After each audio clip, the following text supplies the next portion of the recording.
बहू, मेरे राघव जी उतरेंगे पार, गंगा मैया धीरे बहू। मेरे राघव जी उतरेंगे पार, गंगा मैया धीरे बहू। राजे सिया जट तप मुनि तप साजे, शीश जटातन मुनि पाठ साजे। सभागार में उपस्थित सभी लोगों को हमारा हार्दिक प्रणाम। मंचासीन हमारे सभी बड़ों को प्रणाम करते हुए आज के इस कार्यक्रम की शुरुआत करते हैं।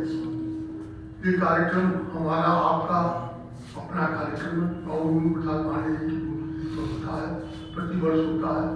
हम सभी लोग इस कार्यक्रम में दिल से आते हैं और इसलिए आते हैं कि हमारा कार्यक्रम, उसमें हम स्वागत करना नहीं चाहते। हम चाहते हैं कि ये कार्यक्रम हम सबका है और हम सब स्वागताध्यक्ष हैं। हम सब इस कार्यक्रम में भाग उठा करके इस कार्यक्रम में सफल बनावे। धन्यवाद। जय हिंद, जय भारत। शब्द को हमें साचुना कीजिए, शब्द को हमें साचुना कीजिए,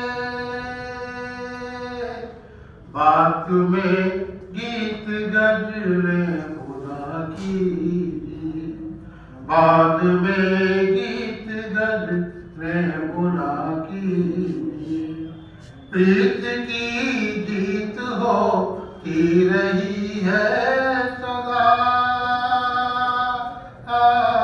प्रीत की जीत होती रही है सदा, प्यार की बात दिल से सुना कीजिए, प्यार की बात दिल से सुना कीजिए। प्यार की बात अच्छी लगेगी तन, यार की बात अच्छी लगेगी तन, रक्त अपने जरा गुनगुना कीजिए, रक्त अपने जरा गुनगुना कीजिए। दूर होगी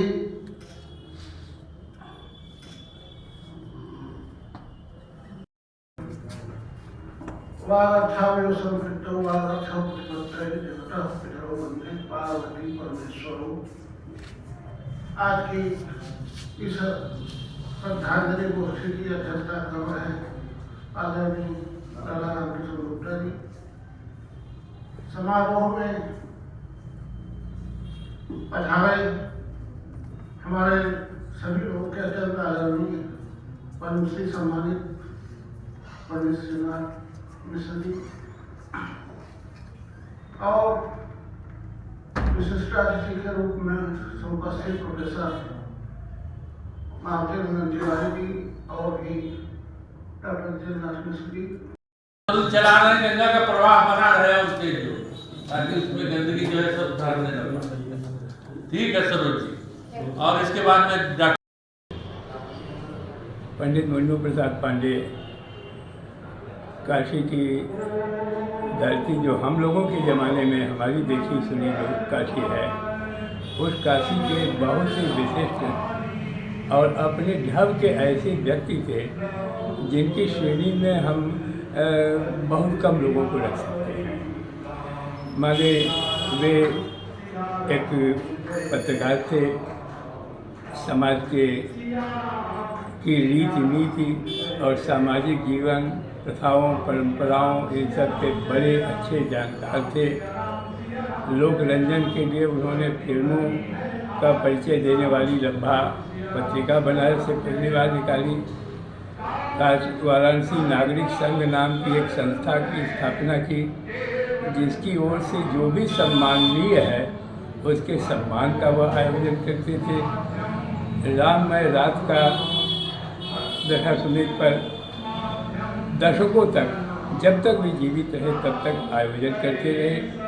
और हम समझते हैं कोई वर्ष नहीं था जिसमें 10-20 बहुत बड़े आयोजन वह न करते थे। लेकिन वे साधन संपन्न व्यक्ति नहीं थे।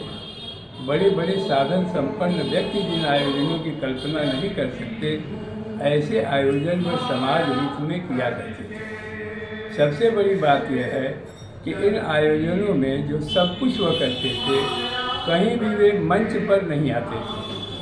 वे नेपथ्य उनका केवल इतना था कि आयोजन यह होना चाहिए तो हो, उनको किसी प्रकार का श्रेय नहीं चाहिए।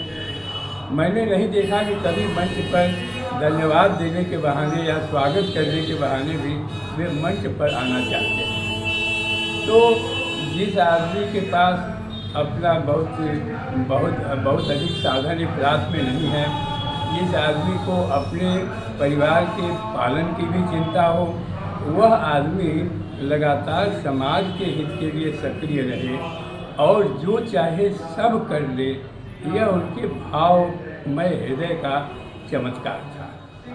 वे मानते थे कि अभाव की कोई सत्ता नहीं होती। अभाव वही है कि भाव हमारे पास नहीं है तो अभाव है। भाव अगर हृदय में भरा हुआ है तो क्या बात है, हमारे पुत्र नहीं है तो क्या सारे संसार के पुत्र हमारे पुत्र हैं, सारे लोग हमारे परिवार के लोग हैं। इस तरीके का शुद्ध भाव रखते हुए उन्होंने पूरे जीवन लोकहित के लिए लोकहित की साधना की। कबीर की तरह से बिल्कुल फक्कड़ भाव में वे चलते थे, सबको जोड़ते थे, सबके साथ जुड़ते थे और जो भी कहीं अच्छा काम हो रहा है उसकी वो दिल खोल करके प्रशंसा करते थे। मैं चाचा जी थे और पिताजी के काफी संघर्ष रहा करते थे और मैं आपके घर से बहुत बगल में रहता हूँ। एक छोटी सी मैं घटना बता रहा हूँ। एक व्यक्ति, क्योंकि मैं योग का विद्यार्थी हूँ, मैं योग कराता हूँ, तो हमसे कुछ योग का कुछ बड़ा अजीब अटपटे सवाल कर रहा था और हम भी बड़े उखड़ कर उससे कुछ जवाब देना चाह रहे थे, मगर उखड़ कर दे नहीं रहे थे। उसी के हिसाब से, उसी की भाषा में थोड़ा सा मुलायम होकर बोल रहे थे। जब वो चला गया तो उन्होंने कहा कि जानते हो, जो वो प्रश्न कर रहा था वह उसके व्यक्तित्व का सूचक था और जो तुम उत्तर दे रहे थे वो तुम्हारे संस्कार का सूचक था। और मैं देख रहा था कि तुम अपने संस्कारों को हिल रहे हो कि टूट रहे हो। तो यह सब उनकी अद्भुत वाणी थी। और जैसा कि अभी आदरणीय जी ने कहा कि वे डॉक्टर अशोक सिंह जी निश्चित रूप से ऐसे साथी हैं कि रथ को इधर उधर जाने नहीं देते और आज ये 2020 खेल रहे हैं, जबरदस्त फॉर्म में हर बार किक मार रहे हैं। तो आज उनका संचालन जागरूक है, सराहनीय है, वंदनीय है। तो उन्होंने एक बार बड़ी अच्छी बात हम लोगों को बताई थी कि देखिए, आप जो भी कुछ हो, अगर प्रश्न जैसा भी आता है उसका उत्तर अपने हिसाब से दिया कीजिए और अपने विचारों को प्राणायाम के द्वारा संचित किया कीजिए। तो हमारे पास बराबर आया जाया करते थे, हम भी उनसे पूछा करते थे और मैं साधुवाद देता हूँ, धन्यवाद देता हूँ कि आज के कलिकाल में सुरेश जी जैसे पुत्रों का होना आवश्यक है। बंधुओं, पुत्र 3 प्रकार के होते हैं, उत्तम पुत्र, मध्यम पुत्र और निम्न पुत्र। और सुरेश जी किस श्रेणी में आते हैं इसका फैसला करना है। उत्तम पुत्र अपने पिता की इच्छा होने के पहले उसकी बातों को साकार कर देने वाले को उत्तम पुत्र कहते हैं। मध्यम पुत्र कौन हुआ? बेटा ये काम कर देना, अभी कर रहे हैं, तुरंत कर दिया, वो मध्यम पुत्र है। और तीसरा निम्न पुत्र कौन है? बेटा ये काम कर देना, अच्छा कर रहे हैं, 2 मिनट अपना कारीगरी किया, उसके बाद किया, तो यह निम्न पुत्र हुआ। और इसके भी नीचे चतुर्थ श्रेणी का पुत्र कौन है? जो अपने माता पिता की बात तो माने, जिनके कृत्यों से माता पिता की आंख में आंसू आ जाए, वह पुत्र नहीं, वो अपने माता पिता के द्वारा त्यागे गए मल और मूत्र होते हैं। तो